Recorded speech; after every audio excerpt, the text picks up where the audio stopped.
Hi all, ഇന്ന് March 22 നമ്മളിന്ന് വന്നിട്ടുള്ളത് കാലിക്കറ്റ് മെഡിക്കൽ കോളേജിനടുത്തുള്ള TCS സയൻസ് സെന്ററിലാണ്. ഇന്നിവിടെ ഉച്ചക്ക് നടക്കുന്ന എക്സാമിനേഷൻ എന്ന് പറയുന്നത് ലൈഫ് സയൻസ് ആണ്. അപ്പോൾ സ്റ്റുഡൻസിന്റെ ഭാഗത്ത് നിന്ന് തന്നെ എക്സാമിനേഷൻ എങ്ങനെ ഉണ്ടായിരുന്നു എന്നുള്ള റിവ്യൂ നമുക്ക് കേൾക്കാം. നെയിം എങ്ങനെയായിരുന്നു? ഹൈഫ. അനുജ. സപര്യ. എൻ്റെ പേര് KK എബ്രഹാം. ഓക്കെ, ഇന്ന് ഏത് എക്സാമിനേഷൻ എഴുതാൻ വേണ്ടിയിട്ടാണ് വന്നിട്ടുണ്ടായിരുന്നത്? Life science. Life science. അപ്പോൾ ഓവറോൾ ഒരു ഡിഫിക്കൽട്ടി ലെവൽ നോക്കുകയാണെങ്കിൽ എങ്ങനെ റേറ്റ് ചെയ്യാം? Difficulty level like out of 10 ആണോ? ഒരു 6. ഡിഫിക്കൽട്ടി ലെവലാണോ? ഡിഫിക്കൽട്ട് അല്ല എക്സാം, ആക്ച്വലി പഠിച്ചിട്ട് വന്നാൽ ഈസിയാണ്.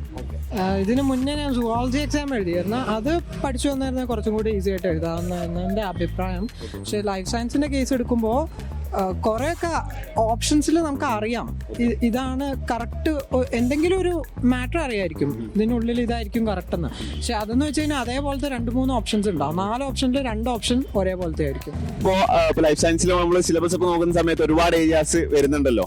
അപ്പോൾ ഒരു സബ് ടോപ്പിക് അല്ലെങ്കിൽ സബ് ഏരിയ വൈസ് നോക്കുകയാണെങ്കിൽ ഓൾമോസ്റ്റ് ഏത് ഏരിയ നിന്നാണ് കൂടുതൽ ക്വസ്റ്റ്യൻസ് ഉള്ളതായി തോന്നിയിട്ടുണ്ടായിരുന്നു?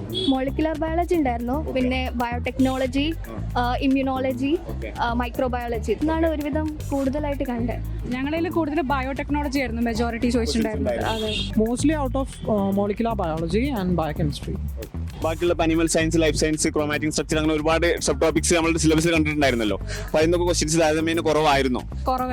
ബയോടെക്നോളജി ആയിരുന്നു കൂടുതൽ വന്നിട്ടുണ്ടായിരുന്നു. ഒരു ക്വസ്റ്റ്യനോ 2 ക്വസ്റ്റ്യനോ അതിൽ നിന്ന് ക്വസ്റ്റ്യൻസ് ഉണ്ടായിരുന്നു. ടാക്സോണമിന്ന് ഒരു ക്വസ്റ്റ്യൻ ഉണ്ടായിരുന്നുള്ളൂ, പ്ലാറ്റി ഹെൽമെന്തസിന്റെ ആണ്. അത് മാത്രമേ എനിക്ക് ഓർമ്മയിൽ നിൽക്കുന്നുള്ളൂ. എക്കോളജി ആ വിഭാഗത്തിൽ നിന്നൊന്നുമില്ല. 75 എത്ര അറ്റൻഡ് ചെയ്യാൻ കഴിഞ്ഞിട്ടുണ്ട്? ഞാനൊരു 60 അറ്റൻഡ് ചെയ്തിട്ടുണ്ടായിരുന്നു. ഞാനൊരു 58. 56. ഒരു ഡ്രീം കോളേജ് ഒക്കെ കാണുന്നത് ഏതായിരിക്കും? ഡൽഹി യൂണിവേഴ്സിറ്റി. ഞാൻ അങ്ങനൊന്നുമില്ല. എനിക്ക് സെൻട്രൽ യൂണിവേഴ്സിറ്റി ഓഫ് കേരളയാണ്, കാരണം ടാക്സോണമി അവിടെയാണ് നല്ലത്. അപ്പോൾ എനിക്ക് ടാക്സോണമിയാണ് ഇഷ്ടം പേഴ്സണലി. ബയോകെമിസ്ട്രി ഒന്നും എനിക്ക് അത്ര ഇഷ്ടമുള്ള ടോപ്പിക്കല്ല. അപ്പോൾ അങ്ങനെ കുറച്ചും കൂടെ ആനിമൽ റിലേറ്റഡ് ആകുമ്പോൾ കുറച്ചും കൂടെ ഒരു മാക്രോ ലെവലിൽ നോക്കുന്നത് ഡൽഹി യൂണിവേഴ്സിറ്റി ഒബ്വിയസ്ലി.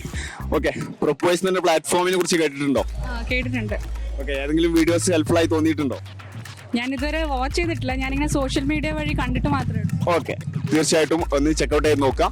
എന്തായാലും നിങ്ങൾ ഉദ്ദേശിക്കുന്ന കോളേജിൽ തന്നെ, അതായത് ഡൽഹി യൂണിവേഴ്സിറ്റിയിൽ നിങ്ങൾക്ക് മാസ്റ്റേഴ്സിന് അഡ്മിഷൻ കിട്ടട്ടെ എന്ന് ആശംസിക്കുകയാണ്. All the best. അപ്പോൾ ലൈഫ് സയൻസ് എക്സാമിന്റെ റിവ്യൂ സ്റ്റുഡൻസിന്റെ ഭാഗത്ത് നിന്ന് നിങ്ങൾ കേട്ടല്ലോ. ഒരുപാട് പേര് ഇന്ന് കാലിക്കറ്റിലുള്ള മെഡിക്കൽ കോളേജിനടുത്തുള്ള ഈ സെൻട്രൽ എക്സാം എഴുതാനായിട്ട് വന്നിട്ടുണ്ടായിരുന്നു. പലരും പങ്കുവെച്ചത് ഒരു മോഡറേറ്റ് ലെവൽ എക്സാമിനേഷൻ ആയിരുന്നു. അതായത് ഭയങ്കര രീതിയിലുള്ള ഡിഫിക്കൽട്ട് ലെവൽ പേപ്പറൊന്നും ആയിരുന്നില്ല. നല്ല രീതിയിൽ പ്രിപ്പയർ ചെയ്ത് വന്നവർക്ക് നല്ല രീതിയിൽ തന്നെ അറ്റൻഡ് ചെയ്യാൻ വേണ്ടിയിട്ട് കഴിഞ്ഞിട്ടുണ്ട്.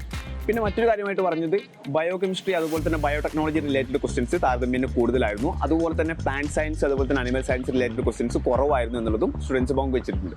ഇത്രയൊക്കെയാണ് മെയിനായിട്ട് ഇന്നത്തെ ലൈഫ് സയൻസ് റിലേറ്റ് ചെയ്തിട്ടുള്ള വിശേഷങ്ങൾ. കൂടുതൽ വിശേഷങ്ങൾക്കായി, കൂടുതൽ അപ്ഡേറ്റ്സിനായി സ്റ്റേ ട്യൂൺ ടു പ്രൊപ്പോയ്സ് UG+.